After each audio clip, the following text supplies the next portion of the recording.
ಮನೇಲೇ ಗೋಬಿ ಮಂಚೂರಿ ಮಾಡ್ಕೊಳ್ಳೋಣ. ಯಾವುದೇ ರೀತಿ ಫುಡ್ ಕಲರ್ ಮತ್ತು ಸಾಸ್ ಇಲ್ಲದೆ ಹೇಗೆ ಮಾಡೋದು ಅಂತ ಪಟ ಪಟ ಅಂತ ನೋಡೋಣ ಬನ್ನಿ. ಫಸ್ಟ್ ಒಂದು ಬೌಲಿಗೆ ಕಟ್ ಮಾಡ್ಕೊಂಡೆ ಅಂತ ಎಲೆಕೋಸು, ಶುಂಠಿ ಬೆಳ್ಳುಳ್ಳಿ ಪೇಸ್ಟು, ಗೋಧಿ ಹಸಿಟ್ಟು, ಕಾರ್ನ್ಫ್ಲೋರ್ ಹಾಕ್ತಾಯಿದ್ದೀನಿ ಮತ್ತು ಉಪ್ಪು, ಖಾರದ ಪುಡಿ ಹಾಕ್ಕೊಂಡು ಸ್ವಲ್ಪ ನೀರನ್ನು ಹಾಕ್ಕೊಂಡು ಮಿಕ್ಸ್ ಮಾಡ್ಕೊಳ್ಳೋಣ ಗಟ್ಟಿಯಾಗಿ ಒಂದು ಹದಕ್ಕೆ ಬರೋ ಹಾಗೆ.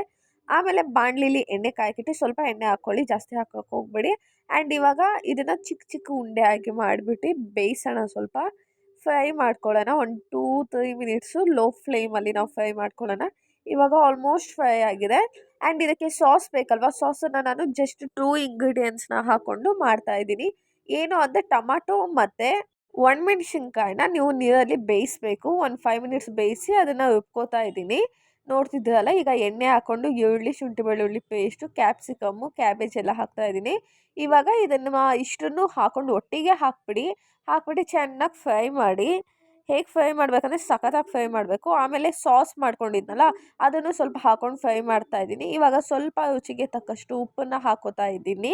ಆ್ಯಂಡ್ ಇದ್ರ ಜೊತೆಗೆ ಸ್ವಲ್ಪ ಸಕ್ಕರೆ ಹಾಕೋತಾ ಇದ್ದೀನಿ. ಸ್ವಲ್ಪ ಖಾರದ ಪುಡಿ ಮತ್ತು ಸಕ್ಕರೆನ ನಾನು ಹಾಕೋತಾ ಇದ್ದೀನಿ. ಸಕ್ಕರೆ ಹಾಕ್ಕೊಂಡ್ರೆ ಸ್ವಲ್ಪ ಚೆನ್ನಾಗಿರುತ್ತೆ, ಖಾರವಾಗಿ ಸ್ವೀಟಾಗಿ ಚೆನ್ನಾಗಿರುತ್ತೆ.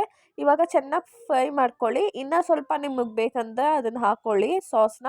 ಆಮೇಲೆ ಕಾರ್ನ್ಫ್ಲೋರ್ನ ನೀರಲ್ಲಿ ಮಿಕ್ಸ್ ಮಾಡ್ಕೊಂಡು ಹಾಕೋತಾ ಇದ್ದೀನಿ.